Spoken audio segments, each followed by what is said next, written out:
You guys are always asking me why my hair is so healthy and long when I use so much heat. Right now I am on day 17 hair. I have not washed my hair in 17 days, and that is honestly one of the processes that I use. Wash our hair together. I use a wooden brush. This one is from Fable in Maine. I just love the way wooden brushes feel on the scalp. Different times I've tried to do this with a plastic or metal comb, and my scalp will start bleeding. It has to get trimmed. I take 1 inch off every single month. Before I shampoo and conditioner my hair, I always use a leave-in conditioner. I am constantly sneaking in leave-in conditioner the whole time I'm doing my hair routine. Try it and you'll see such a texture difference. I always apply like this so I don't damage my ends. Try to avoid doing this to your hair. Let's go wash.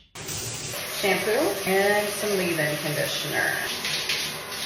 There's no exact measurement. I just kind of spray until I feel like it's a good mix. The Fable and Maine MahaMane Detangling Leave-In Conditioner. They are all combed out. I rinsed out all the conditioner and the leave-in. The tangles are gone. Let me show you how much hair I lost. Lost this much hair. Not bad. Now we air dry. The finished product. Super hydrated, silky, smooth. I just left the salon where they cut 3 inches off, so it's fresh. Let me show you.